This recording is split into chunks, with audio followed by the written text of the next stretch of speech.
ডুলা ভরা মাছ থাকবে, পুকুর ভরা মাছ থাকবে। মাননীয় স্পিকার, নিজে হাতে খানিয়েছি, এত বড় বড় শিং মাছ ধরছি। মাননীয় স্পিকার, একদিন কত মিঠা পানির মাছ আছিল, নিজে হাতে খানিয়েছি, এত বড় বড় শিং মাছ ধরছি। মাননীয় স্পিকার, আজকাল আর নাই, সারা নষ্ট হয়ে গেছে সব। টাকি মাছ, কই মাছ কিচ্ছু পাওয়া যায় না। মাননীয় স্পিকার, এর কারণ একটাই, ন্যাচারাল যে ব্রিডিং আছে এটা ধ্বংস হয়ে গেছে।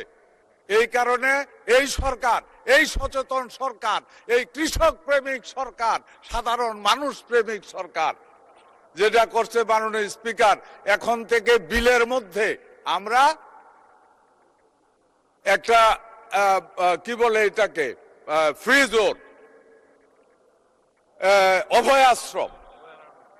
অভয়ারণ্য বা অভয়াশ্রম করা হইতেছে। অভয়ারণ্য এটা জলার ভিতরে, নদীর ভিতরে, খালের মধ্যে এবার থেকেই অভয়ারণ্য করা হবে এবং সেখানে মাছ ধরতে দেওয়া হবে না। যেখানে মাদার মাছ যারা আছে তারা আশ্রয় নেবে, ডিম পারবে। আগামী দিনে বাঙালি আবার তার পুরানো ঐতিহ্য ফিরে পাবে। ডুলা ভরা মাছ থাকবে, পুকুর ভরা মাছ থাকবে। মাননীয় স্পিকার, ধন্যবাদ আপনাকে। ধন্যবাদ মাননীয় মন্ত্রী। অভয়ারণ্য করা হবে এবং সেখানে মাছ ধরতে দেওয়া হবে না। যেখানে মাদার মাছ যারা আছে তারা আশ্রয় নেবে, ডিম পারবে।